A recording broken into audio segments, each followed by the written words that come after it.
Today we're going to make some rutabaga and onion beer bread. And I've got a rutabaga, well this is half of a rutabaga. And the first thing I'm going to do is I'm going to peel this. One of the reasons I'm going to peel it is they put all this wax. You see all that wax on there at the grocery store? I don't want to eat that. So we're going to peel this and then I'm going to grate it up. We'll dice our onion. This is a sweet onion. You can use whatever kind of onion you want. And we'll get this processed and then we'll make our beer bread. Alright, so we got our rutabaga peeled here and now we're going to grate it up. Grate it up. And I'm going to cut this in half. Make it a little bit easier to hold on to while I'm grating it. Alright, so I grated up the quarter of my rutabaga that I had. That's way more rutabaga than I need, so I'm going to stop there and put this back in the fridge, and I'll use this in something else. So what I want to do here is I want to use a handful of rutabaga. So, and I have a fairly large hand, so that's probably about a cup of rutabaga if you need to measure things. And then we'll get our onion diced up here. Alright, so I got my onion diced up here. I probably used about 2/3 to 3/4 of that onion. But again, I'm going for something that's a good handful as far as volume goes. Again, there's probably maybe a cup, 3/4 to a cup of onion there. Alright, so we got our onion and our rutabaga there. I'm going to set this aside. I'm going to go ahead and make the beer bread, and then we'll fold this in after our beer bread's mixed. Alright, so today I'm going to show you how to make some beer bread. Really quick, easy recipe, and this is everything you're going to need. You're going to need a can of warm beer. Now when I say warm beer, it doesn't have to be like heated up. Just room temperature is fine. I've got some craft beer here I'm going to use. You can also use non-alcoholic beer if for some reason the thought of alcohol bothers you. You can actually even use soda. I would recommend, like, Sprite, Mountain Dew, cream soda, whatever. But you can use a can of carbonated soda. Egg, self-rising flour. This is very important. If you use regular flour, this is not going to work unless you add baking soda or something like that. So make sure you get self-rising flour. Sugar, we're going to use an egg, and then we got our implements of construction here. Alright, so I will tell you that I went online and I looked to see if anybody else had any videos out there of how to make this beer bread. And because normally if there's already a video out there, I don't make another video just to me making a video on YouTube. But the videos I looked at, I said I need to make a video on how to do this because I didn't like them. I think that you're going to end up with a better beer bread if you follow my way of doing this than theirs, and there's a couple reasons for that.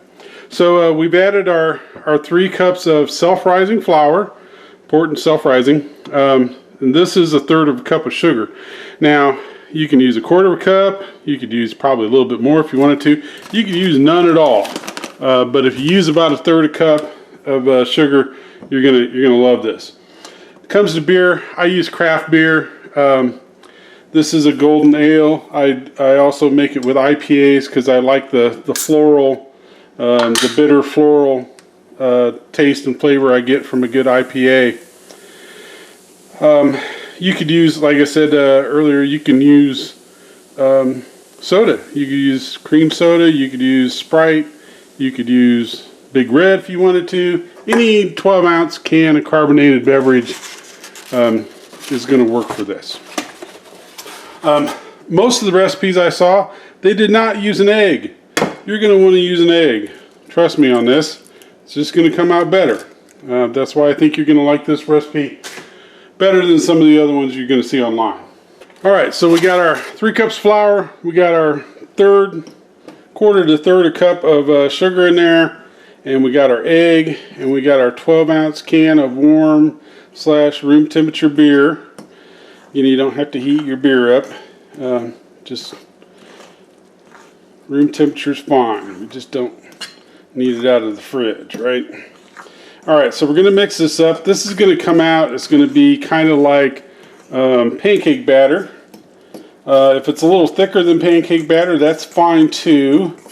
We don't want it any runnier.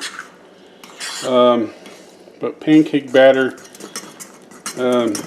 if you've made pancakes before, lumpy pancake batter is kind of what we're going for. This can be lumpy. You don't want to mix this up with a blender or anything. You just want to get all these ingredients in here mixed up and wet. Alright, so you can see we're lumpy. Like I said, if it's a little thicker than this, that's fine.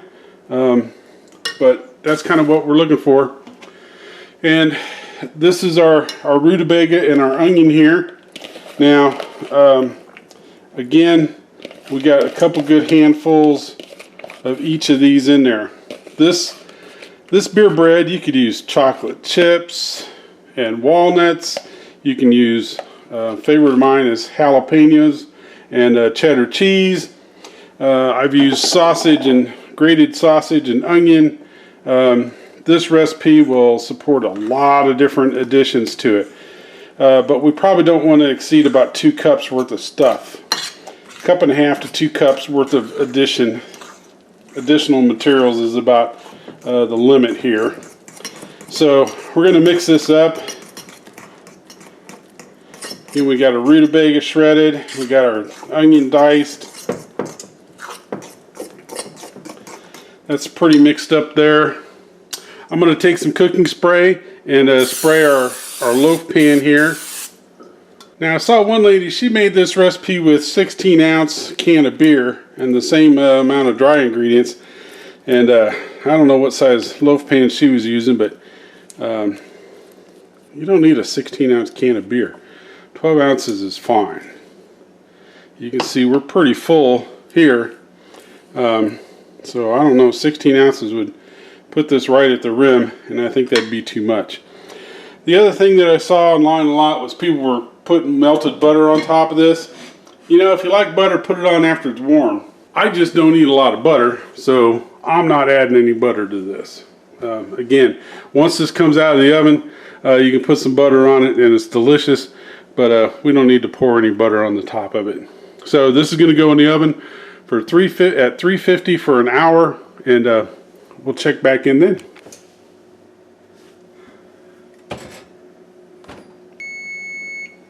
Alright, time to see if the magic happened.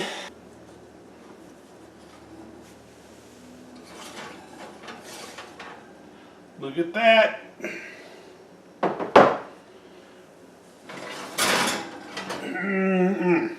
Alright, we'll let these cool for just a little bit and then cut them open.